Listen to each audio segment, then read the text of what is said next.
So it looks like D-Jax is going to go out and try to hijack and try to extort another football team for some money because I guess now he's not retired. So he'll try to extort a team as much as he can.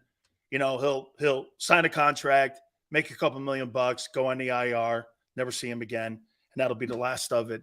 You know, he just did that now. I think the last 2 times he's hijacked teams and extorted them. I think people are onto him. Probably no one will sign him because of that. He'll never play another season again. He'll never play more than 4 games again. He'll go in and he'll extort another NFL team because they see the great speed. That guy could come off his deathbed and run a 4.3. You'll always sign 4.3, okay? But DeSean Jackson is trying to extort another NFL team. That's what he does. That's what the pattern has been the last couple of years. He don't want to get hit anymore.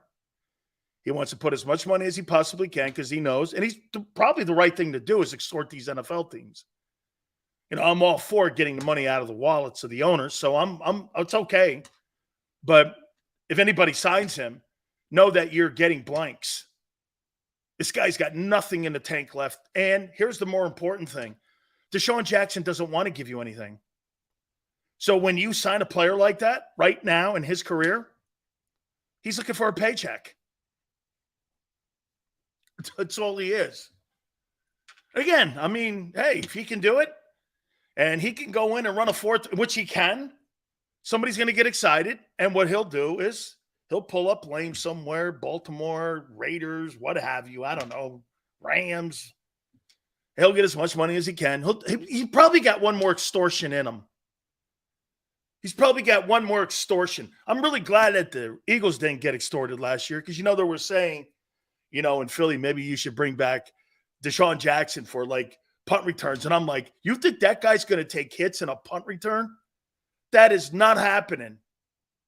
He's the prime example of how players extort the league. So that's who he is. So I'm hearing he's not retired. Okay. Before we get into the Eagle front office, here's another one here. You know how I tell you about guys changing their history like Bill Polian and some of these other guys like try to change the narrative of how you see people. You know, like some of you in here who had an opinion of Carson Wentz years ago have now all of a sudden had amnesia. And now you said you've always hated the guy and he sucked his entire time in Philadelphia. And that Hurts was the savior of the franchise, even when they drafted him in the 2nd round.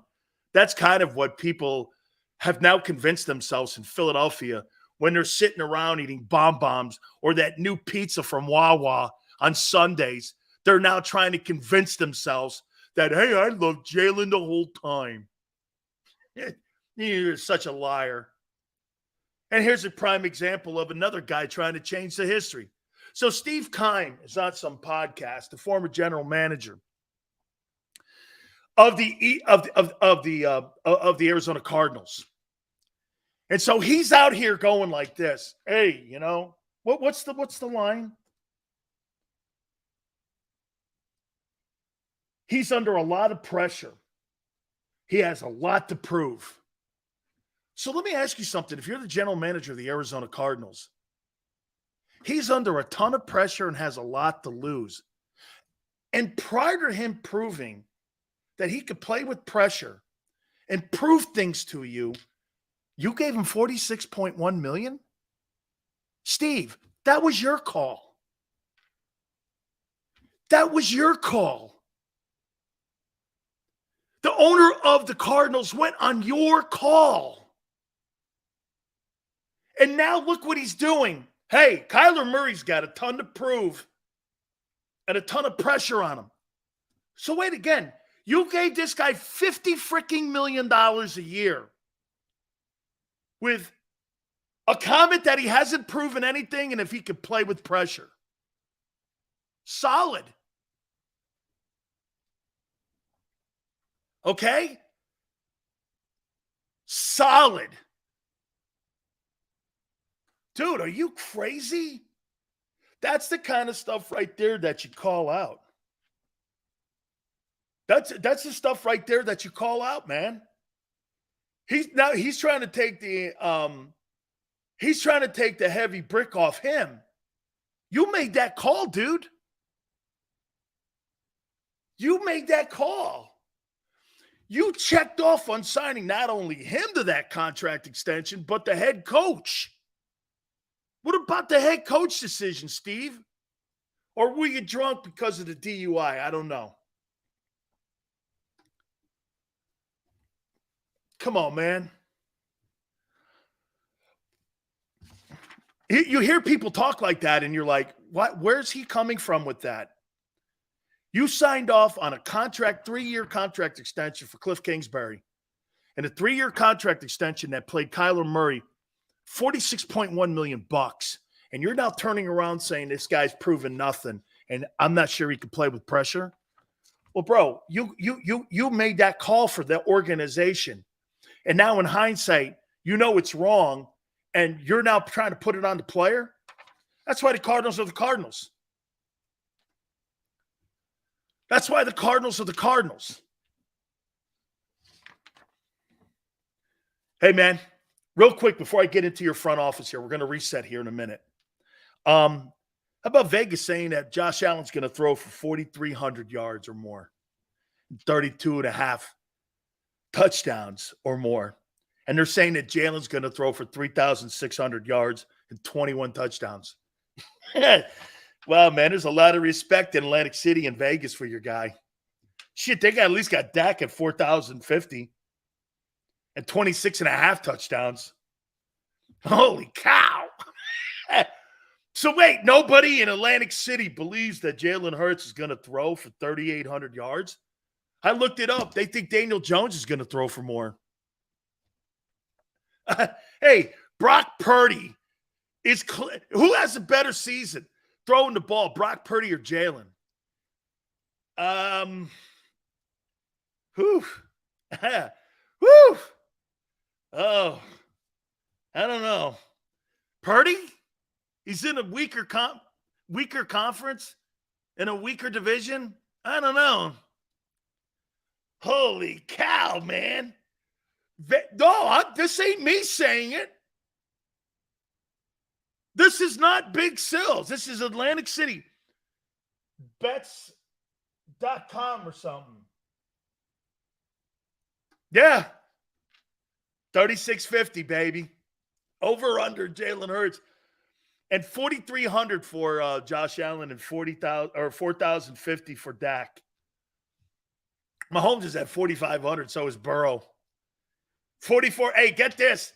The guy in Los Angeles, too, Justin Herbert, is at 4,400 yards. Jalen's at 36. Almost a full 1,000 yards less.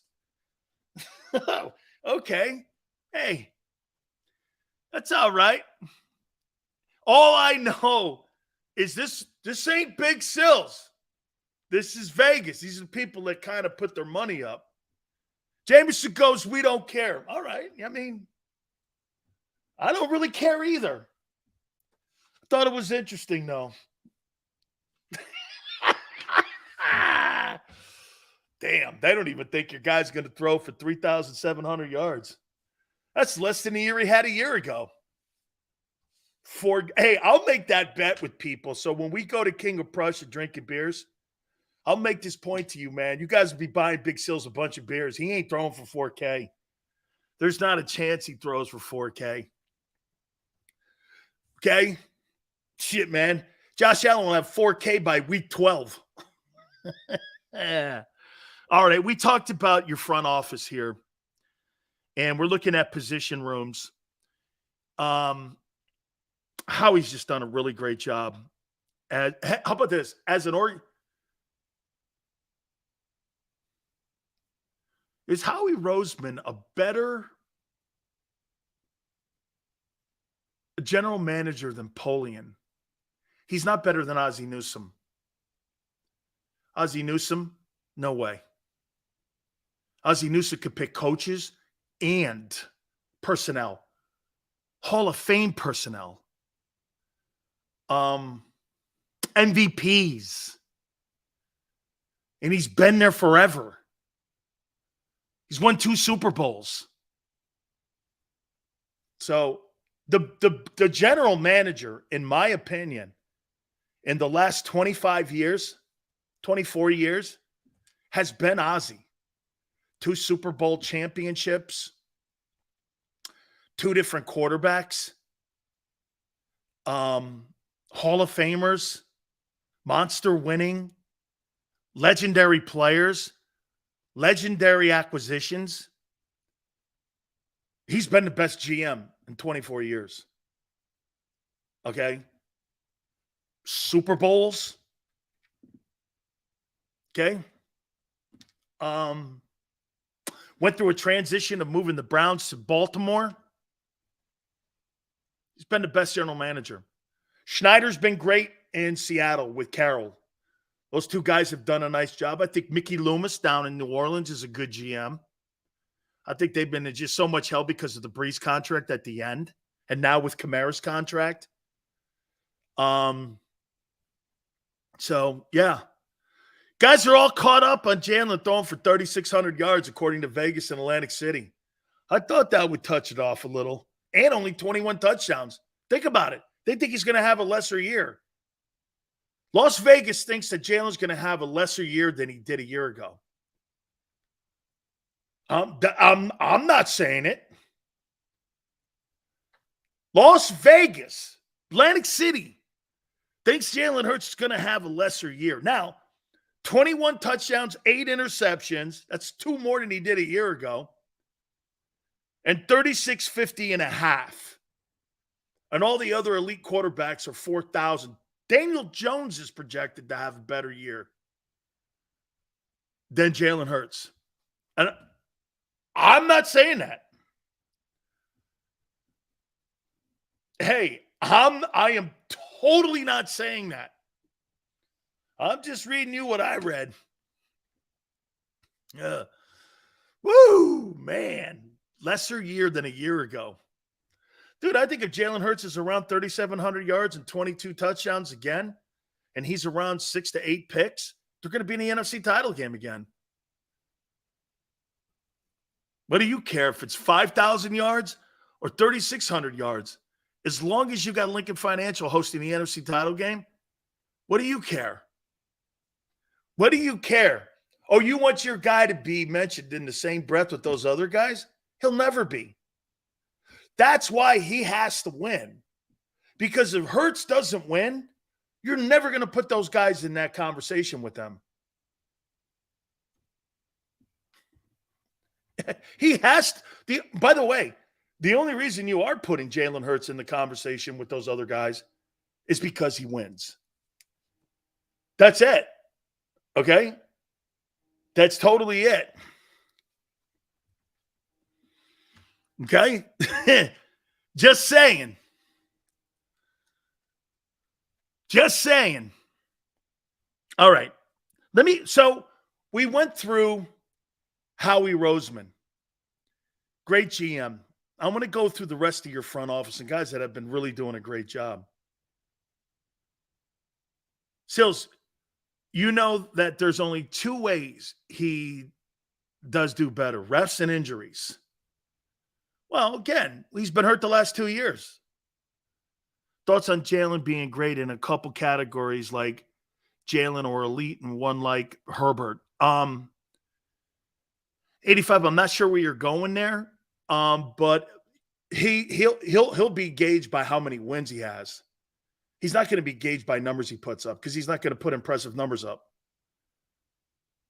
But what people are going to remember is that guys around him put impressive numbers up. That's important. See, once again, I'm kind of like hitting you in the ribs a little bit, but Jalen makes everybody better around him. The quarterbacks in today's NFL make themselves better. And they're all gauged on those numbers. I mean, like I told you, look at the giant wide receivers. Who are those guys? Daniel Jones is going to throw for 3,800 yards with those guys. With Paris, Campbell, Jamison Crowder, Isaiah Hodgins. Who are those dudes? Who are those guys? Okay. All right. So I want to get into the work that I did last night, looking at how you guys have structure in your front office. It's pretty interesting. You've got a couple assistants to the general manager here, John Ferreira, who's been in the NFL for 17 to 18 years. And I think, if I'm not mistaken, I think he's been in Philly 8 years. I happen to know John. And let me tell you a little bit about him. He worked on Park Avenue. He worked in the front office there, around the commissioner. He knows administrative things. And so, again, when you're talking about situations that pop up like the Jonathan Gannon thing, Howie's got a guy here that he can lean on. It's him and this other guy, Alex Halaby, who's a Harvard guy. And these guys handle all the parts when it comes to negotiating for coaches, through the league, the connections. There's no question that those three guys, two underneaths, those two guys have a lot of influence on Howie and how he structures his organization. They're very well respected. You really have to dive deeper when it comes to the personnel people inside the organization. And when you look at them, there's a lot of people that have ties to really great organizations that have had success in the past. I want to give you a guy here.